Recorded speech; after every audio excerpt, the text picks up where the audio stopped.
morning, children. It was foolish of you to come here tonight. Well, Harry's in his 5th year at Hogwarts, so let's see how he almost dies this year. Here's Harry Potter and the Order of the Phoenix. This is the last I'm going to take of you and your nonsense. Oh, it's all good fun. So we meet back up with Harry, who's still not over his fight with Tom or Cedric's death. Moaning in your sleep every night. Dudley, who's upgraded from being a spoiled brat to a teenage dickhead who recently discovered hip-hop, shows up with his posse to a playground after beating up children. This one deserved it. He starts talking shit to Harry, but when he brings up his mom, Harry pulls out his wand, and the posse laughs at him, like they should. But when the sky goes dark and the temperature drops on a hot summer day, the posse fucks off, and Dudley stays, scared shitless. Well, you're one to talk. Harry knows something bad's coming, so they run home. When they get to a tunnel, everything starts freezing over, so Harry prepares himself for a Dementor attack. But one grabs him from behind, so he tells Dudley to fuck off, but his calorie-dense ass slips on some ice and slides right into another one. Hello? So now, both boys are being sucked on, so Harry sticks his wand in the Dementor's throat and does the Patronus charm on both of them. For a moment there, I thought you were gonna let it get me. Then, a neighbor comes by and gives a look after seeing Dudley laying on the ground with his eyes rolled in the back of his head from being sucked on. He's just a boy. And Harry finds out that she was sent by Dumbledore to watch over Harry after Tom came back. So Harry gets Dudley inside, where Vernon thinks that Harry made him lose his mind instead of blaming Petunia for completing her tradwife transformation. I want everything to be perfect. Well, he was probably making fun of Harry's dead mom because he's jealous. Probably. She's a nightmare. But as Vernon attempts to look tough in socks and sandals, an owl drops off a letter, and then it dies. Oh, back from the dead. It's a miracle. But the letter becomes alive and tells him that he's been expelled from Hogwarts because he performed magic underage in front of muggles, all while doing magic in front of not only the muggle he performed magic in front of, but 2 more. You have risked the exposure of our world. But they're Harry's guardians who know he goes to Hogwarts, so why would it matter? Well, it's the underage part they care about. I was just kind of pointing out the hypocrisy. It's an outrage! It's a scandal! But he didn't get in trouble for assaulting Marge or for using the flying car. And a lot more muggles would have saw those. Fame is a fickle friend, Harry. Anyway, the Dursleys take Dudley to the hospital to get a soul transplant or something, and Harry goes to bed. But he's woken up by 5 adult wizards breaking into his bedroom. It would be inappropriate. They're rescuing him from further Dementor attacks, and any other questionable wardrobe choices his family might have planned. Don't look at them. Please don't you look at them. So because of the threat on his life, they're going to take brooms to get to their headquarters. Why not use a port key or flu powder? I don't know. Apparently, it's a better idea for them to take someone who just got expelled for using underage magic in front of muggles flying around London next to boats and bridges. But the muggles, can't they see us? Muggles? They don't see nothing, do they? But they are careful to hide from the garbage men when they're just walking around. Hell, the Department of Sanitation probably has us under surveillance. Doesn't miss a trick, that man. So their headquarters is in the middle of an apartment building, which means that they have to come and go based on foot traffic, or occasionally, neighbors will randomly walk in by mistake because of the extra door. So they go inside, and he sees Sirius Black, McGonagall, Professor Lupin, and Arthur Weasley making plans, but Molly keeps him out and tells him to go upstairs with the other children. So he goes into the bedroom, where Hermione rushes over to him, and Ron tries to act like he didn't just cockblock him while he had Hermione in the bed. I think a bit of snogging would cheer her up. They tell him that he's at the headquarters of the Order of the Phoenix. It's a secret society. Secret society. Secret society. Then Fred and George teleport in and say they should spy on the meeting. They lower a severed ear down to the door, but Crookshanks attacks it, so they only find out that Snape's a part of it too. Snape? Blimey, you're not still on about him, are you? At dinner, Harry finds out that the Ministry of Magic is using the Daily Prophet to do smear campaigns on anyone who says that Tom is back, since his first time in power almost fucked everything up. He was a mean son of a bitch. And when he died, I danced. The Ministry needs the media to suppress any rumors that he's doing it again, so they're silencing anybody who says otherwise. See, Harry? You're famous. And Harry using magic is exactly what they needed to keep Harry from spreading it to Hogwarts. They're also claiming that Dumbledore's trying to take Fudge's job, which is why he's spreading lies about Tom's return. Cedric Diggory was murdered by Lord Voldemort. That's a lie. Who was it then? Peter Pettigrew. Oh, right. Sirius thinks that Tom's building an army, and they need to recruit too if they're going to stop him, which definitely won't make Fudge more suspicious. I will not be seen as a coward. The next day, Arthur's taking Harry to his hearing, and for someone who is obsessed with muggles, he sure doesn't have any knowledge of them. Damn it, why would it work? But this dude, Kingsley Shacklebolt, tells them that the hearing's been moved to now. Luckily, Dumbledore thought that they'd pull some shit like this, and showed up early to support Harry, so he identifies himself for the record. Albus Percival Wulfric Brian Dumbledore. Hold on. So not only is the most powerful evil Dark Lord's name Tom, but now the most powerful good wizard's name is Brian. I mean, it's one of his middle names. His parents probably named him that in case he wasn't magic. Albus only sounds cool for a wizard. Outside of that, it's just a kid asking for a wedgie. Does your mother not like you or something? Anyway, Fudge states the charges, and Harry owns up to him. Tell the truth! Never! But he has to tell them about the Dementors. And Fudge is like, bullshit. You can't prove there were Dementors because Muggles can't see them. But luckily, Dumbledore brought Harry's neighbor as a witness. But Fudge says that he can't believe that they would just be out and about around Muggles that can't see him. We don't make spectacles of ourselves. And Dumbledore's like, maybe somebody sent him, which makes this chick Dolores Umbridge giggle because the Ministry controls the Dementors. And Dumbledore's like, you should look into that then. Or you could look into Tom being back. He can control him too. Who do you imagine wants to attack children like yourself? Fudge won't hear it, so Dumbledore calls him out and asks why they launched a full-scale investigation for a minor crime, and the court agrees and drops the charges. I want to see some punishment.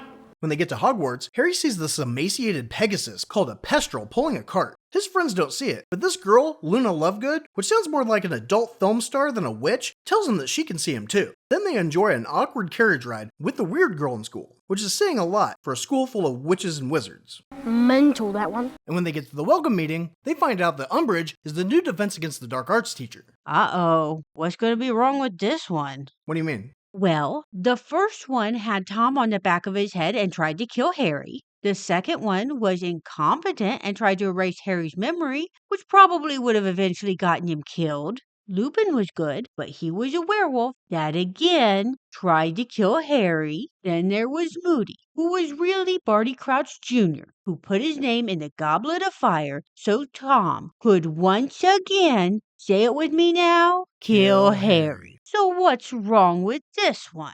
Other than working for the Ministry, she dresses in all pink to look innocent, but interrupts Dumbledore to give a speech about how he's too liberal with the way the school is run, and maybe we should go back to more traditional ways. You could have just said she was a Karen. A monstrous creature. Oh, you have no idea. In her class, she wants them to learn about defensive spells, but not how to use them. So Harry says that since Tom's back, this is the most important time for them to learn defensive spells, not just theory. So Umbridge gives him detention for lying about his attack and how Cedric died. She wants him to write, "I must not tell lies," until he gets the message. But he has to do it with a pen that carves it into his skin. Justice.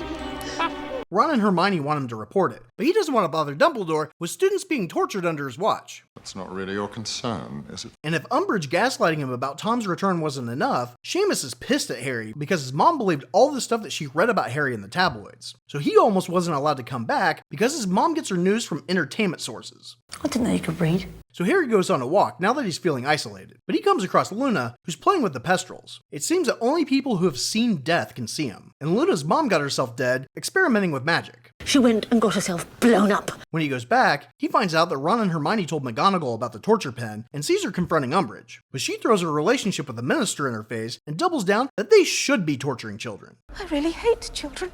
Fudge even gives her the title of the High Inquisitor, giving her the ability to Karen the fuck out of Hogwarts, without question. Boys and girls are not permitted to be within 8 inches of each other. She tries to kick out the divination professor for not being able to predict something on the spot, but Dumbledore says that she can fire Trelawney, but kicking her ass to the curb is his call. How dare you! Way to go, Brian. You tell that Karen who's boss. Dumbledore was furious. Brian's mad. So apparently, Fudge thinks that Dumbledore's starting an army, which is why they're not learning any magic this year. But he's not. And why would the minister think that he would be able to overthrow him with a bunch of teenagers? Kids are stupid. Because if you tell everyone that one person is a threat, then people won't pay attention to the real one. Who would suspect?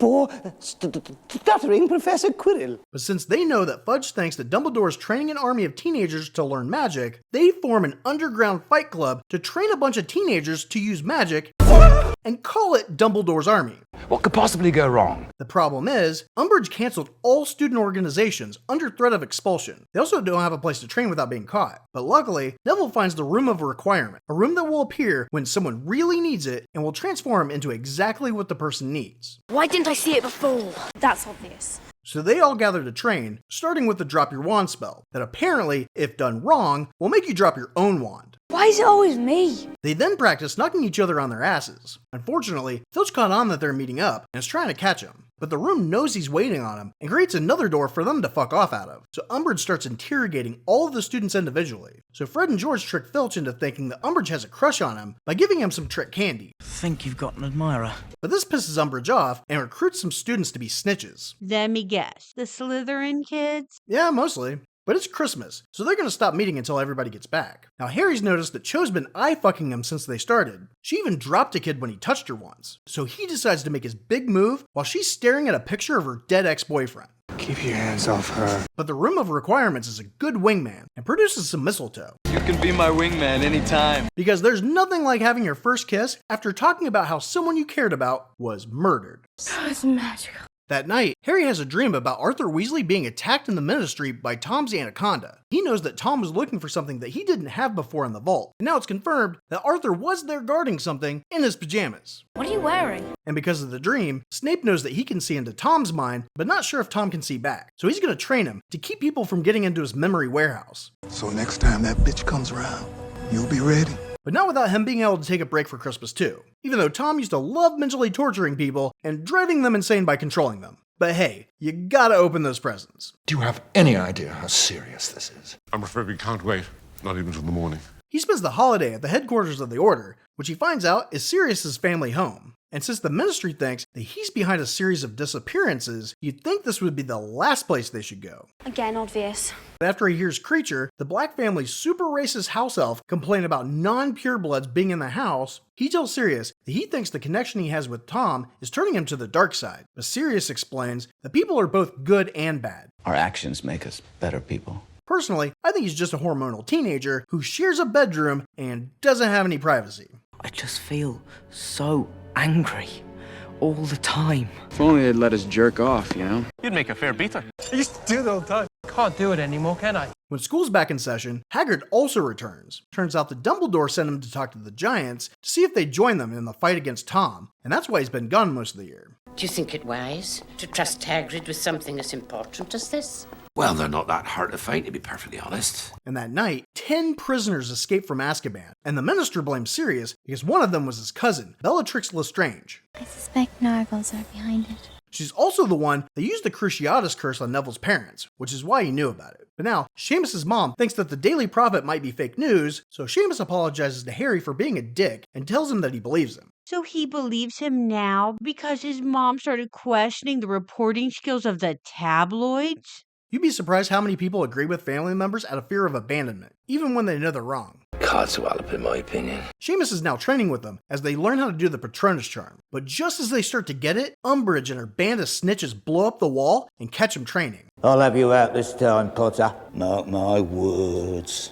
It seems like they could have done this the whole time, but apparently Filch never told her about the room he was watching for weeks. So the Minister and Umbridge confront Dumbledore because they found a sign-up sheet on the bulletin board that says Dumbledore's army. So they're going to arrest him for doing exactly what their conspiracy theory thought he was doing. But Dumbledore's like, fuck that, I'm not going to Azkaban, and Fox flies in, and they fuck off. He just caught fire. So Umbridge takes over as headmaster and becomes the most Karening Karen that ever Karened. And she starts with torturing everyone who was a part of Dumbledore's army. But they were going to be expelled. Yeah, but it's easier to keep an eye on them when you know where they're at. Anyway, I don't want to give Umbridge dissatisfaction. And everyone also ignores Cho for giving up the location of the room, even though Filch and the snitches knew where the room was before she was even questioned. The one thing I will not stand for is disloyalty. But after, Hagrid finds him and takes him to the woods to meet his giant little brother, Groppy. I bought him off an Irish feller I met down the pub last year. Now either giants age slower than people, or he's a little on the slow side, but either way, Hagrid leaves him tied up in the forest. And he can run back and forth, and there's plenty of room for him to dig and play. He's worried that if Umbridge fires him, that no one will take care of him. And then Groppy tries to apologize to Hermione for picking her up earlier by giving her a bicycle belt, which makes you wonder why Arthur Weasley was so amazed seeing a bicycle in London when they have them in the wizarding world. No more questions. Don't ask any more questions. Snape has Harry training to block his mind again, but he keeps egging him on so he can learn to do it when he's upset. But when Snape pushes him too far when he talks shit about his dad, Harry turns the spell on Snape, but he finds out that his dad used to bully Snape, so he stops training him because he's embarrassed. And I feel sorry for you. On the way back to his room, he sees Fred and George consoling a first-year kid. Umbridge tortured him, so the twins decide that they're gonna fight back. So the next morning, the 5th-year students have their OWL exams, which are like the magical SATs. They hear noises coming from the hall, so Umbridge goes to check, and that's when Fred and George fly in, throwing fireworks everywhere. And their grand finale not only has Umbridge running for her life, but it destroys all the rules she put up too. But it's not like she's the one making them take the test. So they're just going to have to take them again? And breaking the signs isn't going to mean she won't enforce the rules. So what did that even do? It looked cool and got him expelled. I've always felt our futures lay outside the world of academic achievement. But after, Harry gets a vision of Sirius being told to get the thing that Arthur was guarding in his pajamas. But Sirius is resisting. Do you want to borrow my pajamas? He tells Ron and Hermione that he needs to save him. So instead of going to Snape or McGonagall, who are in the order and know what was being guarded, they break into Umbridge's office to use her fireplace. It was an extremely foolish thing to do. But they're immediately caught, and Umbridge wants to question Harry with the lie detector potion. But Snape tells her that she used it all interrogating students about Dumbledore's army, and the last of it was conveniently used on Cho. The use of it on a student is regrettably forbidden. Wait, why didn't they just use the truth serum on Harry at his hearing? Or on Sirius before he spent over a decade in prison? Shut up! Why would they use it on crimes or potential threats to people or even the entire world when they can unknowingly use it on teenagers to find a hidden room they already knew about? 3 drops of this, and you know who himself would spill his darkest secrets. So as Snape is leaving, Harry says, "He's got Padfoot at the place where it's hidden." Which Snape understands, but plays stupid for Umbridge. Obviously. She's about to use the Cruciatus curse on him, but before she does, Hermione offers to show her where Dumbledore has a secret weapon. So the two of them take Umbridge to the Forbidden Forest, where unfortunately, Groppy got free. But some centaurs show up, and when she tells him to fuck off, one of them shoots an arrow at her, which she sadly deflects. It's completely unfair. So she uses a spell that ties the centaur up and chokes him. But that's when Groppy comes back and picks up Umbridge. You are in grave danger. The centaurs all rush over to fight the giant that has lived in this exact spot for God knows how long. But they only want Umbridge and take her away when he sets her down. Hooray! She begs Harry to reason with him, but he does not give a single hint of a flying fuck what they do with her. Do you care? No, I don't. Yeah, me either. But they still stupidly think that they need to rescue Sirius because they believed Snape when he said he didn't know what Harry meant. I'm supposed to just let him die. He's the only family I've got left. What did you say?